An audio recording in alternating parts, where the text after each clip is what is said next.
Author's Playhouse.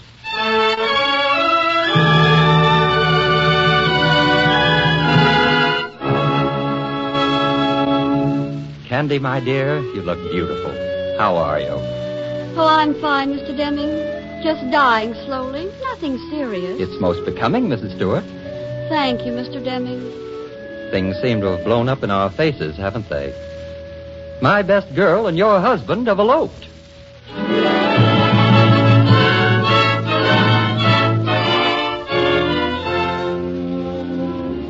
Career woman or homemaker?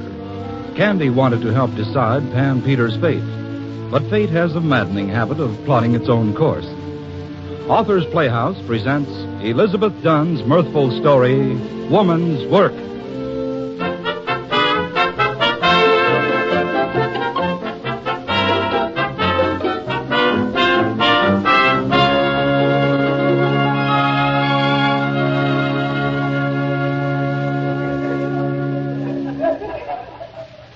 That's the very last bandage I am folding this day. The Red Cross will be rehabilitating me if I do any more. Candy, if you've finished, come out in the hall with me for a minute. I've got something to tell you. All right, I'm coming. Why, Hope, you look all of a dither. That puts it mildly. Sit down and lend an ear. Baby, I have sinned. Hope, darling, I have exactly 20 minutes before I have to go home and feed little David his supper. If you have anything sordid to say, you'd better hurry. You and your David. How old is he now, 6 months? Why doesn't he feed himself? You're ruining that child. Oh, we're giving him a terribly sheltered life. Go on, what have you done? I have no idea, but I must have sinned because I'm visited by Pan next week. Makes sense. I am. Pandora, Pan Peters. The dear friend of my girlhood whose talented neck I would gladly wring. She's coming here for a month. She and her horrid little airplane. Why, I didn't even know you knew Pan Peters. You mean the war correspondent? The one who wrote Pegasus is a Lady? She's been to Tehran and Russia and goodness knows where, and now she's coming here to get over it. But she must be perfectly fascinating. Oh, she's fascinating, all right. Even Lobby, my very own husband, is slightly in love with her. But it's my brother George who's causing the trouble. My brother George has been in love with Pan Peters ever since I brought her home from Miss March's for spring vacation in 1930. So why doesn't he marry her? Because she won't. She's had millions of beaux, but she won't get married. You see, she doesn't want to make a home. At least she doesn't want to make one, and Brother George is as domestic as a bedroom slipper. Your brother George is domestic? I know. The glamour boy of journalism. Owner and publisher of Meridian, that unique newspaper as modern as tomorrow, the boy with a byline. But he is domestic, probably as a reaction from growing up with me. He wants his little wife to stay home picking oakum and dipping her own candles. And Miss Peters won't. Well, doesn't that settle it? Settle it. When Pan gets here, George will come out every weekend and mope around like a disillusioned setter till about Sunday noon, when he and Pan will have a fight that'll make the clock strike out of sheer nervousness. And then he'll flounce off in a rage and come back the next weekend for an encore. I don't see why George should have everything his way. Oh, but George is... Well, I mean, he's George. Oh. And you're going to put a stop to this nonsense. Me? Listen, George has almost got to the place where he'll take Pan on any terms, even her own. And that mustn't happen. I'm very fond of Pan, but I adore George, and Pan would break his heart and ruin his life and make a hash of his career. Now, you and Bill make domesticity look positively attractive. I mean, you sort of enjoy your house and your baby and everything. Well, I certainly do. Well, that's what I mean. And you do it so well, Candy. I want George to see it. I want to show him what a happy married life is like, what a real wife is. Well, of all the ridiculous...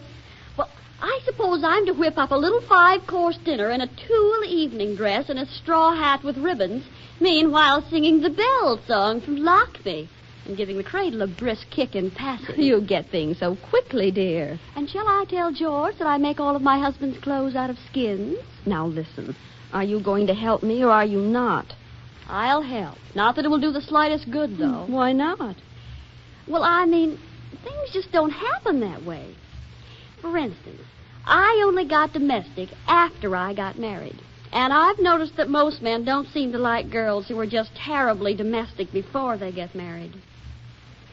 Oh, never mind, never mind. Will you bring Miss Peters and your brother George to lunch next Sunday? I will. And you'd better make it good, see?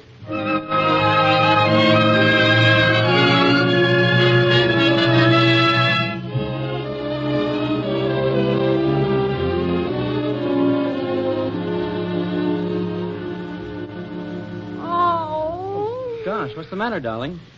Phil, I've made a terrible discovery. What, darling?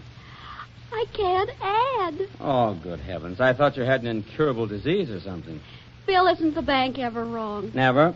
People who work in banks run by machinery. You can't win. There's not enough Not what? money. Why, 2 weeks ago we had what I should have described as rude plenty. What's happened to it? I haven't spent a cent of it. Honestly, Bill, the bank takes it or something. You've made a mistake. You'll find it. Good luck, honey. I'm going back to my newspaper. Listen, Bill. In this house, we run things as a partnership, don't we? You do certain things, I do certain things. I paint furniture, talk on the telephone, answer all letters from your family, and plant flower seeds, right? Right. And you fix the fire, take care of the car, and get anything I happen to want after I've turned out the light and opened the window. Right. From now on, you also do the bills. Think so? There are certain things that are not women's work, and this is one of them. I'll do anything else you want, Bill. I'll weave and churn and vote intelligently, like you. But I will not do the checkbook anymore. Get away. I'll do it. You can get out on the roof and mend that shingle that blew off last January. Some women could even do that. Why, some women can... Oh, that reminds me. Darling, who do you think's coming to visit the Morgans? 5 is 23. Santa Claus? The Stork? Monty Woolley? Who? Let's not guess. Pandora Peters. Oh, really? But aren't you excited? Sure. Carrie, too. The Morgans are bringing her here for lunch on Sunday. Really? Well, it'll be fun to see Pan again. Again? Do you know her? Certainly I know her. I've known her for years. You never told me. You never asked me. Do you know Winston Churchill? No. General Eisenhower? No. Mary Martin? No. Well, don't say I never asked you. When did you meet Pan Peters? 5 or 6 years ago. Oh. Before you knew me. Yep. Attractive? Very. Did you see much of her? Listen, I find that I can't add either. But did you? Do you mean did I fall for her? No, I did not. I saw something of her, and so did about 40 other men. Do you know Hope's brother, George Deming? 15, 20, 27. Everybody knows George Deming. He wants to marry her. Fine. Congratulations, George. Hope you'll be very happy. 50, But Hope doesn't want him to. 63, She thinks he'd be very unhappy. 68, Because you see, Bill, he's very domestic. 70, And Hope says Pan isn't a bit home-loving. In fact, it's Be just the other... still, woman. All this prattle about people. My mind is going. Go away and let me add in peace.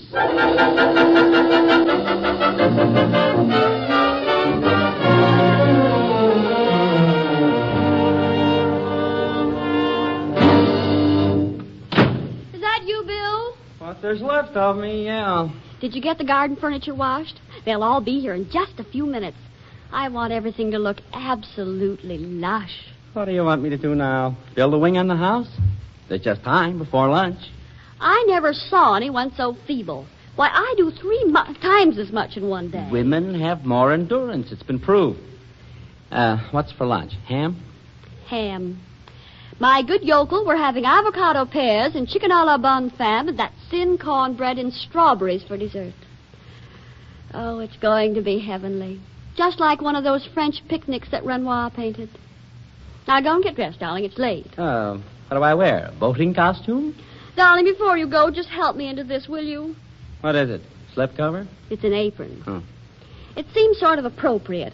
You know, Aunt Essie sent it to me for Christmas, and I don't know exactly how to get into it, but it said on the card for a busy little bride, so it must be very practical. Any little bride that gets in and out of this is bound to be busy.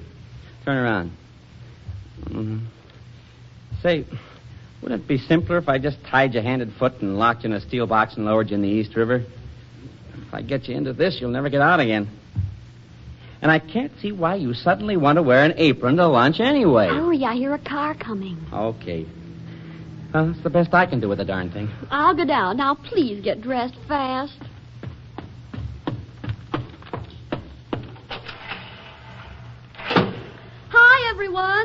come on over here where it's shady. Hello, Candy, dear. Oh, I rushed ahead while they're still pushing each other out of the car. Oh, your garden and the lunch table there under the trees looks simply divine. Oh, the whole setup is perfect, darling. Good grief, Hope. Is that beautiful creature Pan Peters? Yes, did you ever see anything like her? Blacks were invented for a figure like that. And can she wear them? Gad, Hope, I feel as bunchy and overstuffed as a feather bed. Don't be silly. You look sweet. Oh, here they come. Come and be introduced, everyone. From left to right, this is my precious brother, George. How do you do, Mrs. Stewart? You are nice. Hello. He's the nicest male alive, except for my very own dear husband, who I see sneaking off in the direction of your lunch table. Oh, and Candy, this is Pandora Peters. So kind of you to let me come too, Mrs. Stewart. Well, any house guest of Hope's is something or other of mine, Miss Peters.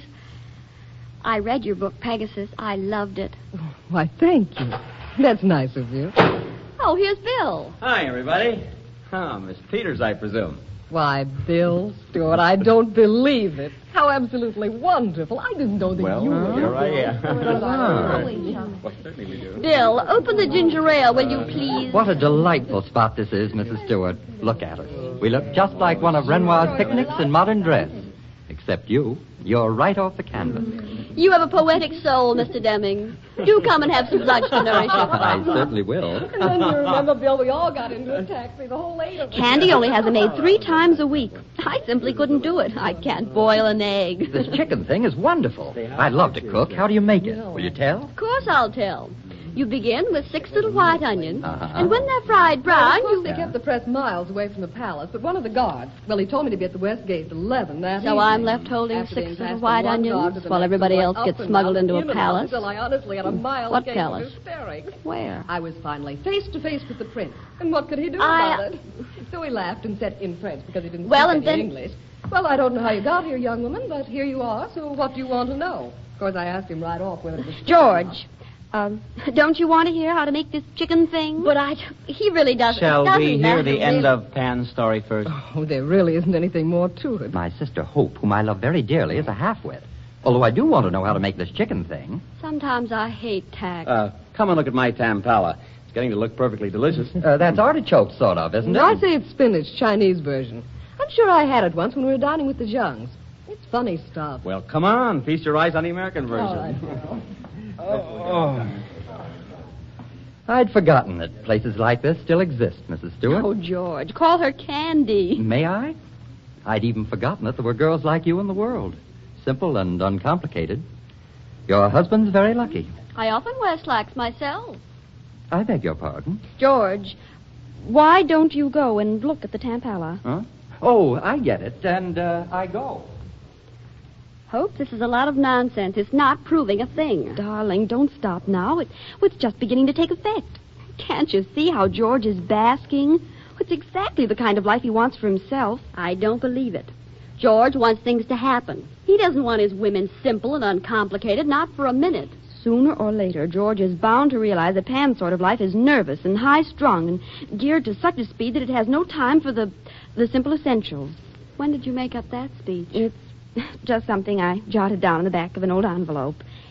No, but honestly, Candy, it's true. Please, don't let me down. It's the silliest plan I ever heard of, and I don't know why I ever lent myself to it. But since I've started, I'll finish. Only I warn you, if anything happens... Don't be ridiculous. What can happen?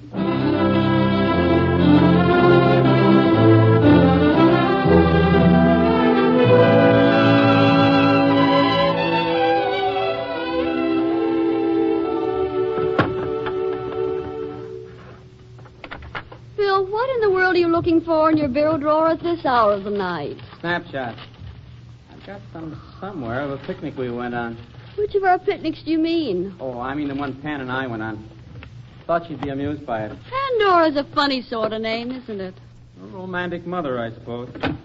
But don't you think it's odd to name a child after the girl who opened the box and let all the trouble into the world? She's got a head on her shoulders, Pan has. She's writing an article for George's paper on airplanes after the war. She asked me to help her. Seems to think I can. That's lovely. Well, why not? Airplanes are my business, for crying out loud. Don't I work for an airline? Yes, dear. I wonder why she doesn't marry George. Why should she? Well, Hope says he's been in love with her for years. Funny way of being in love. Always trying to reform a girl. What's the matter with her the way she is? Everybody else likes her. Oh, I suppose so. Oh, George. George makes me tired. Great Deming. Good night. Good night.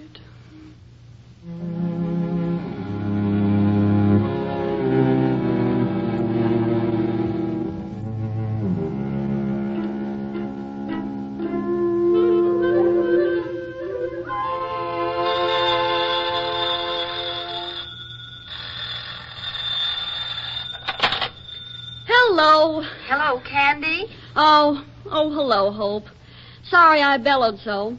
This has been the blackest day of my life, and I'm ready to tear my hair out. Well, I know it's the hottest day of the year, but what else has happened to poison you so? On top of this heat, David picked today to cut his first tooth, and he's howled for 6 hours without taking a breath. And I had the most frightful fight with my laundress. I lost, of course, so I did the washing myself. And I didn't have time to wash my hair, and you should see me. No thanks, old girl. Pardon me if I break into your dirge, but I'm going to have a dinner party for Pan. She leaves in a week or so, you know, and I want to be sure that you and Bill will come. It'll be on Saturday night. Your voice comes to me as from another world, Hope. But maybe by Saturday I can pull myself together and be on hand. Who else is coming? Bill's boss, Mr. Denstone. He's met Pan and is her devoted slave. And George, of course. All right, count on us, provided I live till then. I'm tired and hot, and it's nearly 6, and Bill will be home any minute shouting for his dinner. Very well, I can take a hint. See you on Saturday. Dinner will be at 7. Oh, there's Bill. Goodbye, Hope. Bill! Yes, it's me. Bill, you've got to fix the garbage pail. I'm going mad. I can't get the top on tight, and every dog for 10 miles around has been here all day, and besides, it isn't sanitary. Oh. Hello, Candy. How do you do, Pan? Won't you come in? She is in. I asked her for dinner. I was sure you'd be able to fix her up a plate of something. Oh, yes. Yes, indeed. Sit down, Pan. How's everything going? Oh, fine, thank you. Where do you keep your plane? We're at LaGuardia Field. Oh, that's right near Bill's office, isn't it? Yes, quite near. How's your baby? Very well, thank you. He's getting a tooth. Really? Well, how exciting. Yes, isn't it? You know, this conversation sounds like something out of Swedish and 6 Easy Lessons.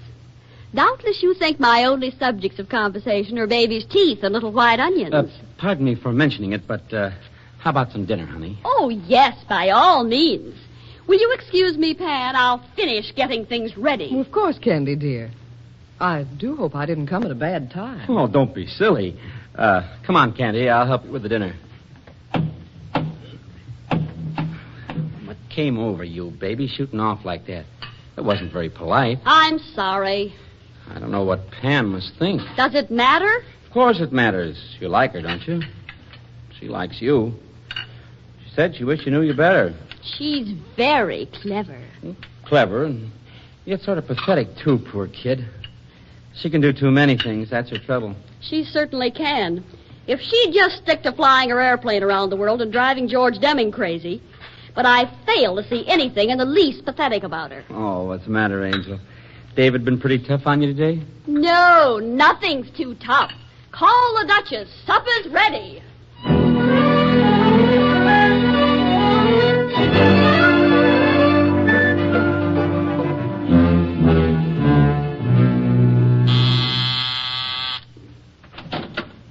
Hello, Candy. Welcome to our party, such as it is.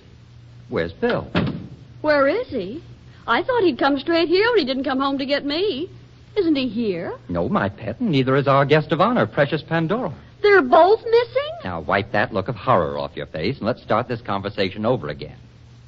Candy, my dear, you look beautiful. How are you? Oh, I'm fine, Mr. Deming. Just dying slowly. Nothing serious. It's most becoming, Mrs. Stewart. Thank you, Mr. Deming. Things seem to have blown up in our faces, haven't they? My best girl and your husband have eloped. And, of course, on the home front, there's no telling what the... Did he tell you? Oh, those two black-hearted... Steady, sister dear. Remember the Deming blood pressure. Fiends. And when I think what I paid them, to have them walk out on me 2 hours before dinner and not a soul available in this whole town on a Saturday. What are you talking about? My cook and my butler. I've telephoned every cleaning woman I know. And then to have Pan late on top of it and keeping Bill with her. I knew I shouldn't give this party. Something told me... What are you having for dinner? Squabs and broccoli and Vichy soise and an ice thing that takes hours. Well, Hilda must have made that this morning, then. Squabs are easy. Not for me. The only thing I know about squabs is how to eat them. Oh, there's nothing to do but go to ye oldie Englishy tea room, and the very thought sickens me. Oh, don't be silly. Where's an apron? Oh, Candy, darling, you don't mean... Oh, I can't let you. Certainly you can let her. That's the kind of girl she is. And I will help. I have a very light hand with burnt toast. All right, let's go, George. Go cheer up your guests, Hope. Oh, dinner will be ready soon. Candy's going... George, Where do you suppose those two are? How should I know? Pan probably decided to fly to Mexico and took Bill along. You never can tell about her. Well, you've always been able to tell about Bill. Always up to now. Personally, I think this is all your fault. Put those rolls in a pie plate. I want to heat them. My fault? If you had any sense, you'd have married Pan years ago and taken care of her. Well, haven't I been trying to? And why haven't you succeeded? Because you have some idiotic notion about the way she ought to be. You want everything your way, George Deming, and then you can't understand why a girl like Pan won't marry you. Here, put this butter in the icebox. Now, listen.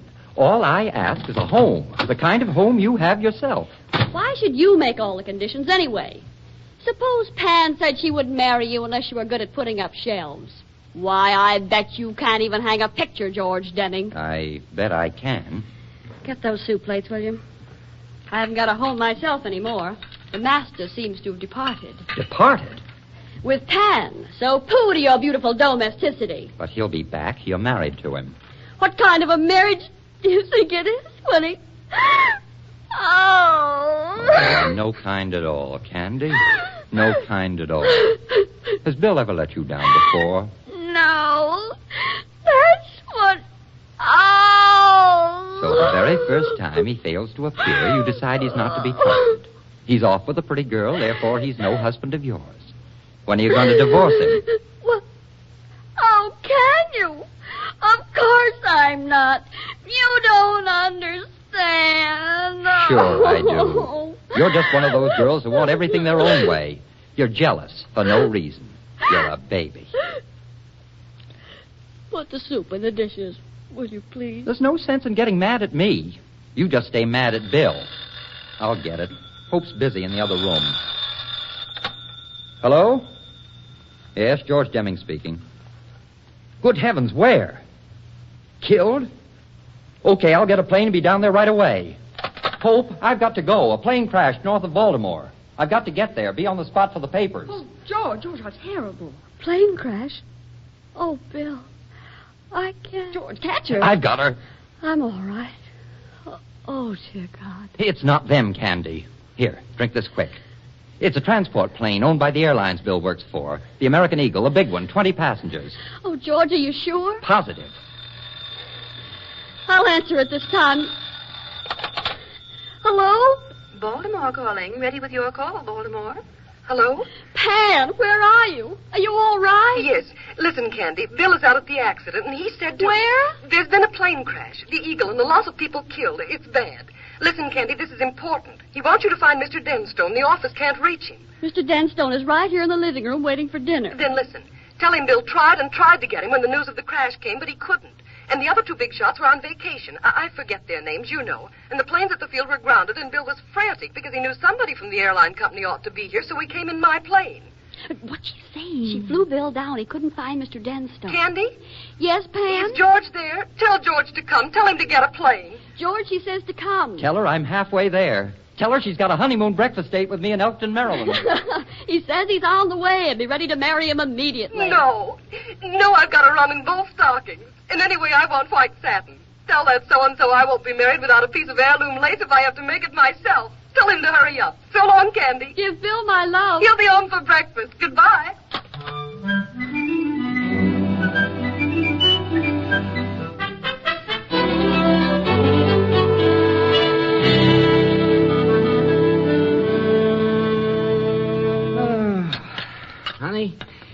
are the best muffins you ever threw together.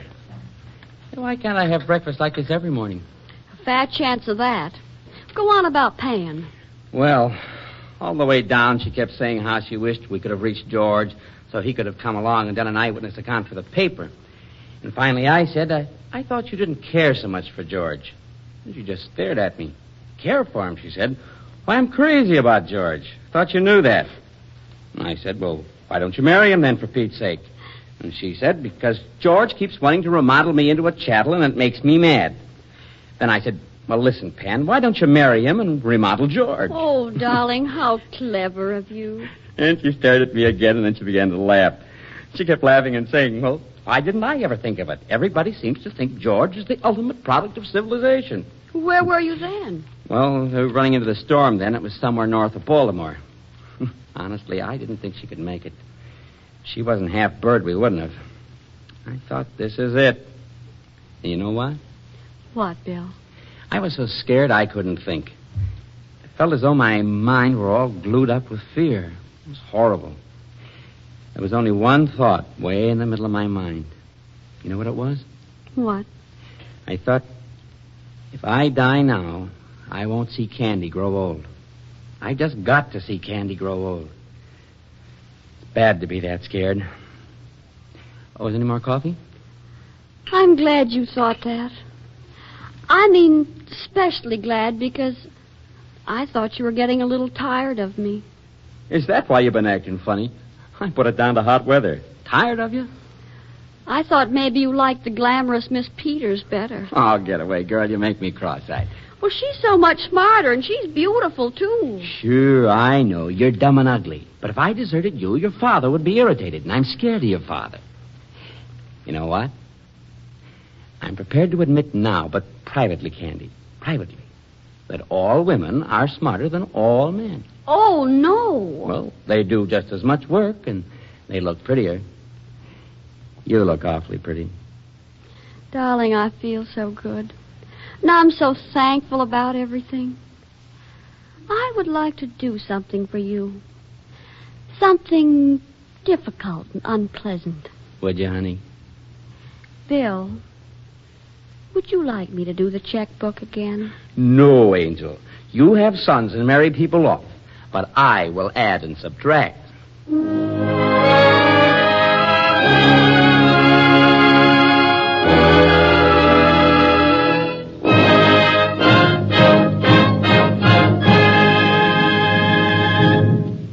You have heard Elizabeth Dunn's story, Women's Work, adapted for Authors Playhouse by Elizabeth Copeland and directed by Herbert Leteau.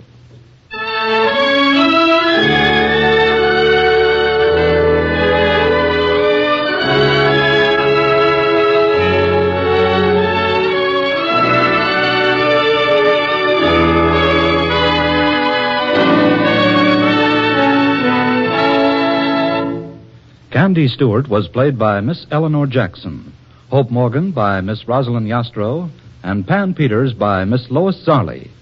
Wilms Herbert was heard as Bill Stewart, and Haskell Coffin as George Deming. The musical score was directed by Joseph Colicchio. Next week, same time, same station, Authors Playhouse will bring you Arthur Wing Pinero's Strange Tale of England during the reign of George III, the widow of Wasdale Head.